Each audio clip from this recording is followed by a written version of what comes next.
So today's panel is really for us to talk a little bit more about what in the world is happening in Web3 gaming in Asia. Now that BITKRAFT has boots on the ground in Asia, we're spending a lot more time in the region. We wanted to shed some light on what we are seeing on the ground. And we're cognizant of who we have in the crowd, so possibly portfolio companies who are interested in Asia, potentially some investors who are interested in Asia. So the way that we are structuring this panel discussion is from two verticals. So first of all, I want to talk a little bit more about the demand side, which is who exactly are the users in Asia, how do you address them, why do they matter? And then secondly would be about the supply of game studios that are actually coming out of Asia. And hopefully this is going to be a fruitful panel for everyone who wants to learn a bit more about the region. So without further ado, let me first just introduce who we have on the panel. I don't want to steal everybody's thunder, so I'll just introduce the names and I'll have each of the panelists introduce themselves. So on my left, I have Tack. Tack is the founder of Jin Anomaly. It's a studio we invested in a couple months back. We have David, who's the founder of Tatsu. I think we have been investors in Tatsu for a very long time, and they're very near TGE. The product is nearly final, and we're quite excited about what they've been building. And Gabby needs no introduction. He's one of the most long-standing industry mavericks in Web3. So maybe, Tack, you can start with a quick self-introduction. Hey guys, I'm Tack. Oh, thank you so much. Yeah, so I'm Tack. So we are a new studio called Jin Universe Studios. We are trying to build an IP layer where we build our own IP, and we want to introduce our IP through different variety of games, right? So it can be the first installation of games, will be maybe a mid-core game. The second one, maybe something else, right? So I think games are a great medium to bring people into the IP as it's interactive and something that people are interested in. So the first game that we are building is going to be an action RPG. Please do keep a lookout. It will be fun. Hi everyone, nice to meet you. I'm David. I'm the founder of Tatsu, and we've been in the space since we've been building games and games-related products since 2015. One of our most well-known is Tatsu.gg, which is used in over 1.5 million Discord servers today.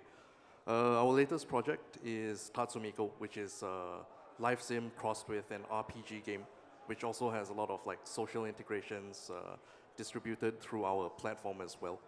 So thanks for coming to the panel. Hi everyone, my name is Gabby Dizon, co-founder of Yield Guild Games, or YGG. So 21 years in the game industry, started out as a game developer, got into crypto in 2017, started YGG in 2020, and very luckily, shortly after that, the wave of crypto gaming with Axie happened in 2021, and we basically just formed ourselves to be able to ride on top of that wave. A lot has happened since the last 3 years, but now we're aggregating our players into player guilds in Web3 and then help them discover different opportunities where they can play together, have fun, and own their own assets. Great. So I think I'll take this conversation into two angles. Firstly, how do the Eastern, or rather, the Asian users differ from the Western users? That's one. And the second angle is more about how has the perception and the adoption of Web3 games changed over the last, call it 5 to 10 years, right? Because we have a great variety of founders who have been in the space for different periods of time. Gabby has been along for a decade now. David has been building for the last 5 years. And then Tack recently came into Web3. So let's start with what's happening over time, right? It's been about 3 years since Axie Infinity. That was the biggest boom in Web3 gaming. Started off with a lot of users. I think 60% of the users were from Philippines, right? So I wanted to get a sense from Gabby, right? You actively engage with the Philippines community through IGG. And then David, you engage with your own community in Tatsu, right? So what are you seeing at the front lines in terms of user adoption, user perceptions, and how has that been changing? Yeah, 2021 was definitely a crazy time for everyone. Even the Axie people tell themselves the game that they had was rather basic at that time, but it kind of hit the right time in the market where the crypto primitives were new, adding tokenized assets in games were new, and really kind of hit where the market was at then. And since then, the market has gone down quite a bit. We've also seen that in our player base, where a lot fewer people were playing during the bear market. Some people stuck around, and those that stuck around, now that the market is actually growing again, now we're seeing them as like the next wave of guild leaders, community leaders, and they haven't just been playing. A lot of the part of being part of the YGG community is doing things that are useful to your guild community. Some people become project moderators, community managers, content creators. So they've actually been building their skill as a way to be, I guess, useful and as a way to earn crypto while doing these. So yeah, we're starting to see growth once again, and I think things are getting a lot more exciting.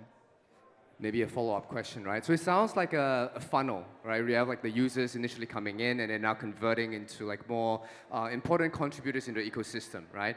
But are you seeing more people coming through the top of the funnel or the same? So what we do is that we kind of convert the Web2 gamers into Web3 users by pulling them into like guild communities and then teaching them, like, for example, like what are the interesting things about the game that would require you to interact with the assets, right? So I don't think that the Web2 users are coming in en masse. Like you can't do user acquisition as easily as you do with a pure Web2 game. Or there are games that do have like Web2, Web3 funnels where you're in the App Store and then a separate part of your game has Web3 functionality. I think those user cohorts are still separate. Even if you do user acquisition for a mobile game, for example, and you bring Web2 users in, you still have to have that conversion of why they would care about like ownership, why would they care about assets, like why would they earn this, and where's the money coming from. So that part is actually still needed. Okay, so I'm going to pause there because I'm going to ask David the same questions. But before we get there, David, maybe you can tell us a little bit more about what you're seeing with your community, and how their perception, because okay, so for everyone's context, David used to run like a really large Discord community that was primarily Web2, and then now he's moving into Web3. How has the perception of Web3 amongst his users changed? Are they more receptive to Web3 given their allegiance to Tatsumiko? Are you seeing new users come on board from Asia? Yeah, so what we've seen actually is, in 2019 when we entered the Web3 space, we did launch an NFT project. So for that NFT project, we did not target the Web3 crowd. We actually targeted our Web2 community, as we had quite a sizable amount of users at that point in time. We identified that, okay, there was a subset of people within that community who did understand about Web3. But within like millions of people, you only had, let's say, maybe 1,000, right? So a very, very low conversion rate. So from 2019 until now, in 2024, what I've seen from our base of users is that this 1,000 people has actually grown to becoming much more than 1,000, like I think 20, 30,000. While that is still a very, very small amount, I think that is an amount that is represents very strong growth. And I think like recently we went to Tokyo Game Show. We showcased our game at basically the largest gaming event in Asia every single year, right? I mean, I'm sure you've heard of the fact that like when Web3 games go to these types of game shows, reception might not be so good. So we were definitely quite worried about something like that. But this time around, when we went there for days 1 all the way till 4, it was open for 4 days. We basically had 95% turnover rate, meaning that almost 95% of the time our booth was filled with people, right? And these were people who actually understood that our game had crypto elements, Web3 elements, I think you guys might also be thinking like, okay, maybe it's a Japan thing. Japan's like super into Web3. But when we polled the users, when we did the feedback, 40% of participants were actually from the West. They flew down to Tokyo Game Show to participate in all these games. So what we're seeing here is definitely a shift. In previous years, there might be not such a strong turnout. But I think this year, as long as games are providing new, novel experiences, as long as they integrate Web3 in interesting ways, there is going to be interest from the wider audience, the general gaming public. Yeah. And do you think that is a function of you making a kick-ass game versus it being a sign of the times where people are just, well, to your point, there's a general shift towards increasing adoption. And maybe, Gabby, you would be able to opine because you work with so many studios with YGG and you can see how that interest has shifted.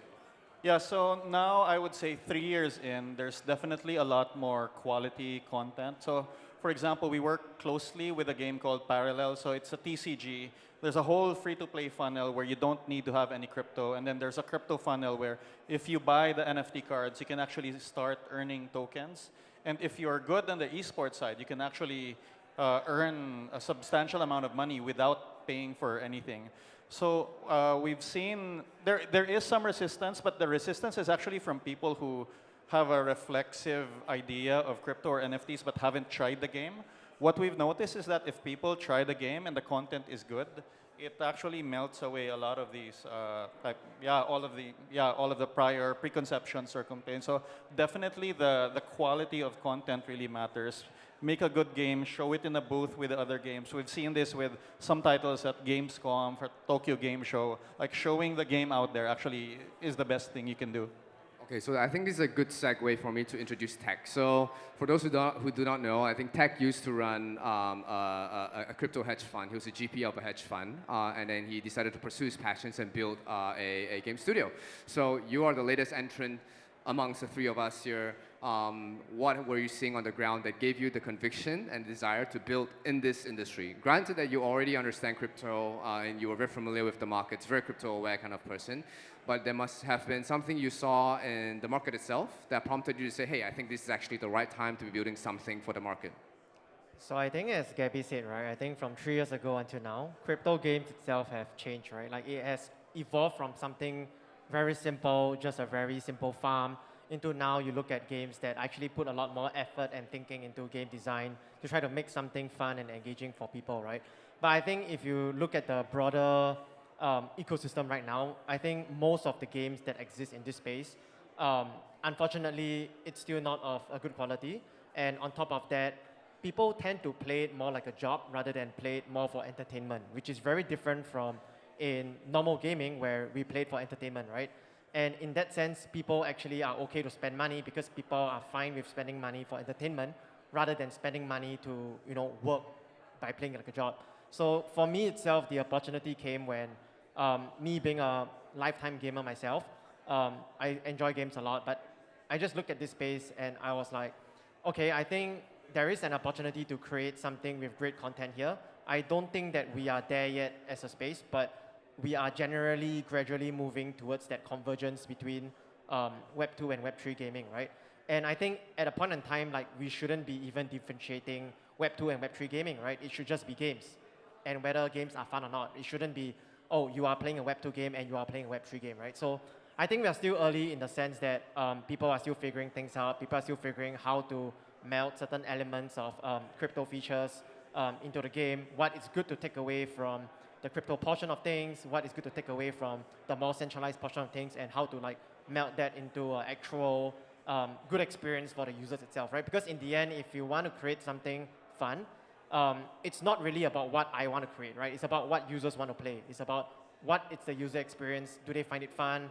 And do they find it like something that they want to do, in their free time, right? And what we are doing here, it's not like a competition just between Web3 gaming, right? We are not only competing within gaming itself, we are competing with all recreational activity, right? We are competing about people watching Netflix, we are competing about people going out with their friends, for example. So it has to be something that it's really worth their time spending. So maybe this is a good segue for me to talk about how BITKRAFT thinks about it.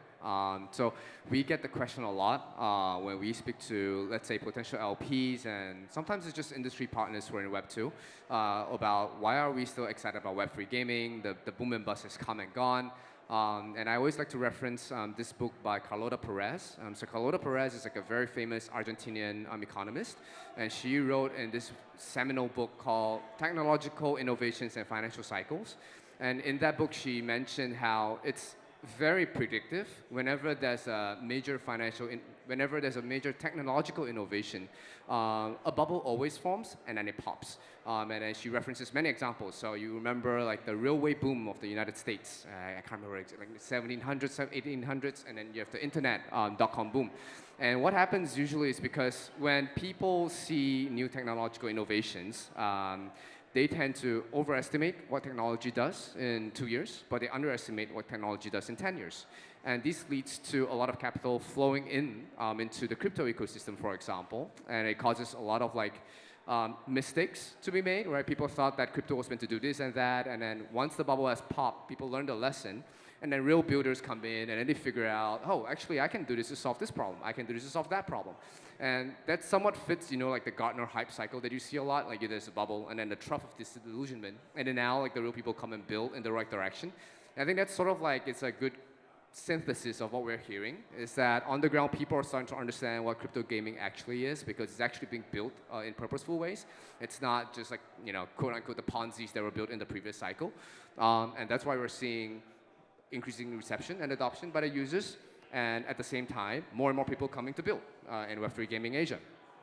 So great segue into the next question, which I set up myself, is why do you think that Asia has been such a hotbed for innovation? Why are there more and more studios that are emerging out of Asia over the last 5 years? Maybe Tack, you can take this since like you are like the most recent addition. So I think firstly, when we talk about Asia, right, I think we have to split Asia into many different segments, right? Because Asia itself, it's a very big region. It's not like we can combine everything into one, right? There is Southeast Asia, which, as Gabby knows, in itself, it's a very complicated region by itself, given it's super fragmented. Everyone is like localized differently. There is the China crowd, which is very self-contained as well. Many games launch in China itself. None of us have ever heard about it, but it's doing like $500 million in revenue in its first month. Recently, there is one called Dungeon Fighter Online, fully domestic in China, only launched a mobile game published by Tencent. It's $500 million in its first month, but nobody actually heard of it. I personally didn't hear of it until I was like checking out the charts, and I'm like, hey, what is this thing going on? And I checked it, it's really full domestic. So I think there's a huge market out there in Asia, and people are starting to realize that Asia has evolved as a whole, right? From a point where people are not able to spend into like actually spending users. So if you look at a lot of these games, for example, gacha games, for example, right? Games like Genshin has made like $6 billion, Honkai Star Rail has made $1 billion, and basically there's only 4 markets that contribute to that, right? And that it's the US, China, Japan, and Korea that contributes basically 90% of the revenue for these games, which means that obviously, I think in Asia, there are different segments to target depending on the different games you're creating. Maybe in Southeast Asia, it's not a game, it's not an area where people would spend so much in terms of like average spend per user. So maybe gacha games are not too popular there. But in terms of like places like China, people are already very conditioned to spending, right? And this is something that they have been growing up with, given that since from young, Chinese internet applications has always been monetizing their users super aggressively. It's kind of like a user behavior thing and a very normalized spending kind of behavior. So I think with the growth of these markets and the growth of these audiences, then come studios finding opportunities that they think that, hey, you know what? There are a lot of this IP that we can use in China, for example, that globally nobody has heard before. Maybe we can take some of it to bring it outside of China, or even within China itself. People are looking in to say like, hey, you know what? We have certain expertise that we have gained from working in like game studios elsewhere, but they are not really utilized in China, right? And then I think that's why we see like in the last 10 years itself, the evolution of Chinese games have actually moved on from very cheap feeling games to very high quality mobile games, and now obviously we see them moving towards the actual AAA games, and this quality itself are actually matching the Western studios, where 10 years ago they actually do not have this capability at all. Yeah, I guess to add on to Tack's point as well, right? It's because we see that in Asia, it's a very financialized culture. I mean, I'm not going to talk about other races, but mine, Chinese, we have a god of money, right? So testing out all these new monetization strategies, testing out all of these new mechanisms, integrating them directly into gameplay to create innovations is something that's very normal for Asian studios, right? And so, like, players in Asia from a very young age, we've become very okay with all these financialized concepts, pay to win, digital asset ownership, right? Even now in Web3. And every year, Chinese New Year, we do some gambling with family members and a whole bunch. So, to add on to that, I mean, taking into account economic disparities between like the demographic in Asia compared to like, in the Western Hemisphere where things are a bit more equitable across the different social classes. In Asia, there is very strong economic disparity. Like those have really given rise to monetization models like the gacha systems, the loot boxes, and that has like contributed a lot to how Asian studios approach their games development and game mechanics as a whole. Yeah, let me talk about the Philippines specifically, because I know a lot about that topic. So if you work in games in the last decade, you probably know that the Philippines was like the soft launch capital of the world, right? So before you take your game global, you launch your game in Philippines first, then it goes well, maybe you go to Australia, Canada, and then you do it elsewhere. And there are several reasons for that. One is that Philippines is kind of like westernized in terms of taste, and everyone speaks English as well, so you can check if your app is working properly. And Philippines are always online, very willing to try something new. So you're always gonna get like that initial push of users to test your app, your product, or game. And that's been true as far as Friendster 20 years ago, Facebook, all of the social networks have a lot of Filipinos in them. And then all of the games from like Clash of Clans to Axie Infinity, actually. What's different and special about Web3 was that in free-to-play, we have all of these Filipinos playing these games. And they were contributing their time, effort, labor, but there was actually no way for them to make money from it, right? So Ada, very open to financialization, very open and online to trying new things, and then you add the element where I can actually earn from it, maybe better than what I can get locally. So that's how Philippines became like the Web3 gamer capital of the world. And I think this will only continue. If you look at the biggest export of Philippines around the world, it's labor. If you look at your cruise ships around the world, 50% of the staff are from the Philippines.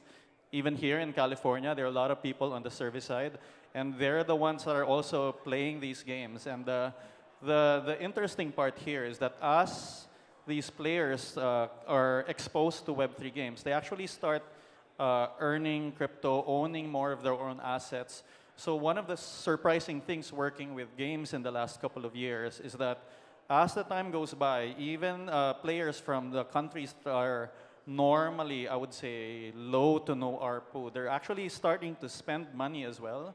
There was a game partner we had, which is an idle RPG, that said Philippines was in the top 5 of revenue, which is very surprising. So yeah, so that's the most surprising thing, is that as time goes by, as you start going Web3, as you fulfill the promise of ownership, the revenue profile of your players actually start to change. That's a great topic to close off that conversation topic. What I was going to say is, like, I heard a lot about how the studios are more open to monetization design, and the people are also more receptive of new monetization practices. And that reminds me a bit of what Stephen Ma said, I think, 4 years ago in an interview. So Stephen Ma is like the head of like the Tencent gaming division, and I think he said the Westerners, the way they build games is they try to invent like new core loops and new ways of like enjoying a new game. Whereas in the East, it's very focused on, I'm going to design like a new monetization system, and I'm going to copy like a Western game. I'm going to slap my monetization system on top of it and let it run, right? So in that regard, right, he rightly says that we're pretty poor at making new games, but we're very good at copying games and slapping our monetization system, which you can interpret it a few ways. First, I think that positions, Asia studios better to do Web3 because there's like a very deeply integrated monetization design into the economy, and all of that is like what we're good at. But at the same time, it also means that are we not going to see good games come out of Asia? This is a deliberately provocative take, right? There are like a few like good founders here. So I just want to get your sense on what Steven said about the disparity between studios in the East and West. Maybe I'll start first. So I think there is actually a parallel between this and the Chinese internet boom, right? So if you look at the Chinese internet boom, actually when you look at, they have their own version of like Spotify, they have their own version of Netflix, but what they did really well wasn't the creation of these models, right? Like all these models were created in the West. What they did was they took these models and they slapped on their monetization models up to a point where back then I was at Goldman Sachs running IPOs for these companies. We have Western guys coming to us and asking us, hey, you know what? We need to really learn how these Chinese people do their monetization models because we have all these users, but we are still loss-making, while our counterpart in China, for example, is actually already profit-making, right? So I think what he says was very accurate, right? In terms of like Asian, in the East side, we are pretty good at slapping monetization models. But I think that it's only like the first part of it where, there is always a progression in terms of like the content that we create, right? So maybe the first rendition will be like, okay, you know what? We just copy something, reskin it, and then we slap our monetization model. But as time goes by, we start to evolve into two different paths, right? Where in the East, people start to reiterate to create better versions of the game, right? Doesn't mean that, we have, there are going to be, let's say, no depth in the game itself, but the starting point is always low. The starting point always, there is a learning process where people start to slowly ramp up, and then they realize, hey, you know what? Our monetization model is strong, but people don't stay around for long because there is no depth to the game, and then people start to like fix all these portions slowly, right? So I think there is some truth to it, but in the end, it's all a learning process. Talent doesn't gets created out of nothing, right? It always gets created out of process. It gets created because people try to build something better and better. So I think it does take time. I think on the Web3 side, even in terms of like building good games itself, we are also up that curve, right? Where we're seeing the quality improve actually quite drastically from 3 years ago compared to now. I guess to add more on top of that, right? Tack brought up a lot of very good points and good examples. Like from my perspective, at the end of the day, games need to generate revenue. They need to generate money. Like to give an example, you go to Disneyland and you have to pay $20 for French fries, right? And people in the West have no problem doing that, Like in the same way, people in the East have no problem paying a lot of money for video games as well. And I think that Asian games being monetization machines with thin gameplay, that's a thing of the past already. Like studios in Asia have already built up a very significant production capacity, able to scale quality to the next level, right? So I mean, we've all also seen layoffs in the games industry over the past 2 years. I feel that in the current market structure, for games to survive, there really needs to be deep integration of monetization into very strong gameplay mechanics in order for the industry to make it. Yeah. Yeah, one point of view I'll show here is that I think for the Western gamer in general, they're very resistant to new business models. I remember being in mobile games late 2000s where you'd go to a conference and say, oh, mobile games are not real games. And then a few years later, it's like, oh, free-to-play games are not real games. And then a few years later, you're like, oh, Web3 games are not real games. And now I'm saying Telegram games are not real games. But so there's a lot of innovation happening. I think on the Asia side in general, there's a lot more acceptance to a lot of experiments. Some of them might fail, some of them might work. But here, even esports acceptance in the US took maybe, 15 years? And now it's in campuses, and now it's accepted that, okay, esports is a legit way for me to earn money for a living, right?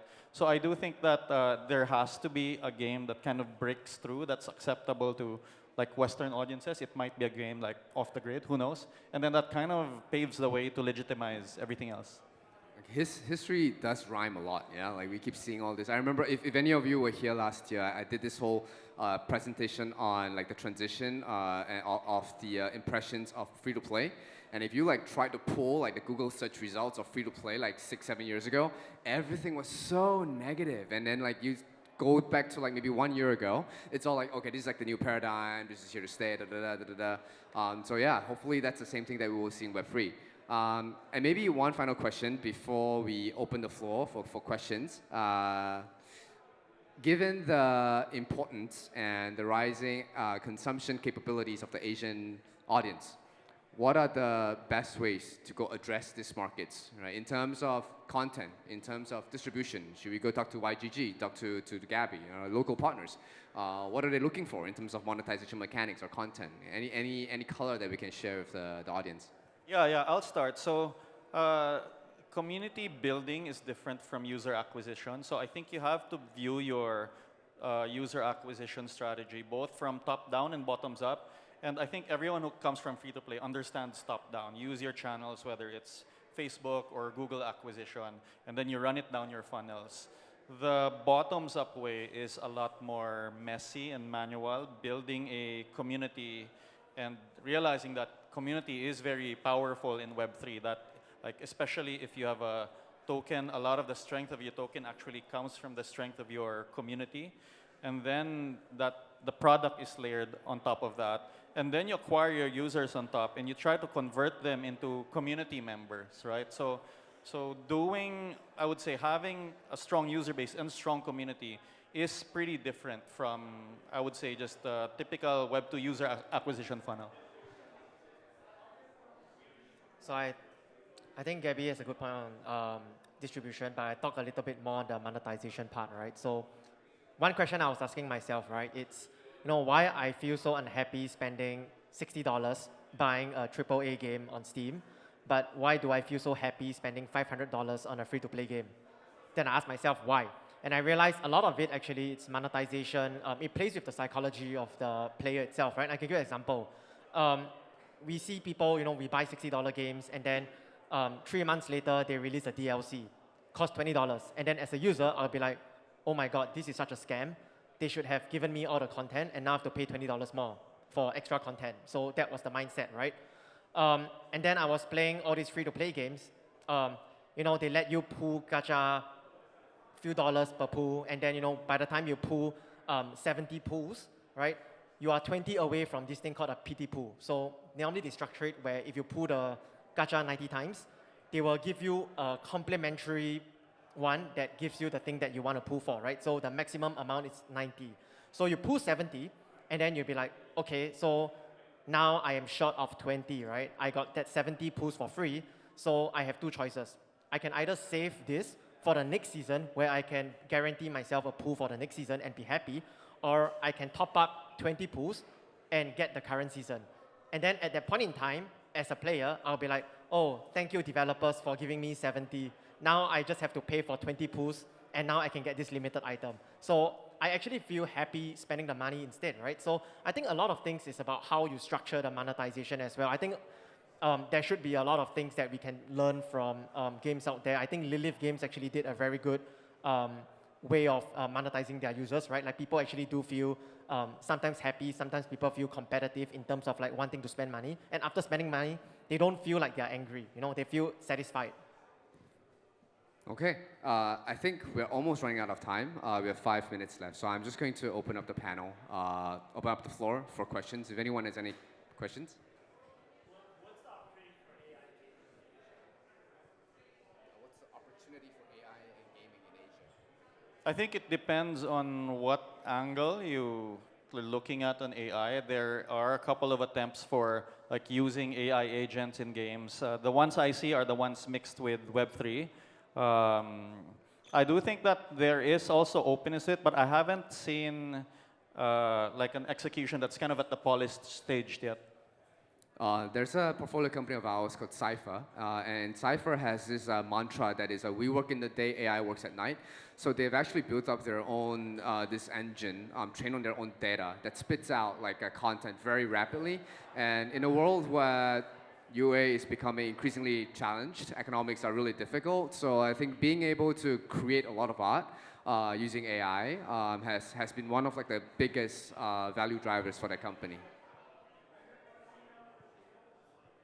Gentlemen, to what extent do you think that transmedia is going to be necessary to ensure the success of any particular product, let's say an MMO, in the Eastern market?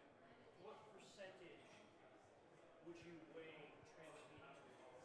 Oh, I think Transmedia just lowers UA costs just as it does anywhere. Like for example, in Southeast Asia, Ragnarok as an IP is very powerful. So you're seeing a resurgence of like MMOs that were popular maybe 15, 20 years ago and being used in new games. I'm not sure that the breakout hit will come from licensed property because it's very hard to have licensed property with like a lot of business innovation in the business model at the same time. There's usually a lot of restrictions that come with using those brands. So like if I have to go and ask the legal of a brand I'm licensing every time I need to do something new in crypto, like it's going to be hard to pull that off. Certainly true with something like a Naruto or a Pokemon, but within the intellectual property itself. So probably if I have a game that's working already with my own IP, that's the only time I'll use licensed IP. Thank you. So I think there is one thing that is also very interesting, right? Because in Asia itself, especially like 15 years ago, you have very popular games like Ragnarok Online itself. It's all PC games, right? So one wave that came by was actually making all these games into mobile games, right? So they were starting to put on all these additional monetization engines and launching the mobile version, which actually did exceptionally well. For Ragnarok itself, the first mobile that came out was in 2018, if I'm not wrong, by a Chinese company called Sintong. So this company basically add a monetization model on top of the classic Ragnarok online game, made it mobile, and the entire company actually went on IPO just based off one game because it printed so much money for them. And obviously from then on until now, that IP itself has been licensed out to Tencent as well to do Ragnarok Online First Love as well, which was hugely popular. And I think we have been seeing this with MapleStory as well for the mobile version, right? So I think there is a wave of bringing old IPs, but these are like very strong IPs that we were playing when we were young and when we were poor. And then now that entire group of people have basically evolved into young spending adults, right? I think it's entirely the same thesis of like how Pokemon cards and Yu-Gi-Oh cards suddenly became really expensive because it's an element of nostalgia that when young, we'd be tearing up these like booster packs with our pocket money. But then now, we have spending power. We can like start collecting cards that we actually wanted in our past, right? Any other questions? Yeah, we are almost out of time. I think we have only just begun to scratch the tip of the iceberg for Asia Gaming. So if you have any questions, please reach out to Gabby, David, Tack on Hoover. And thank you for joining our panel. Thank you.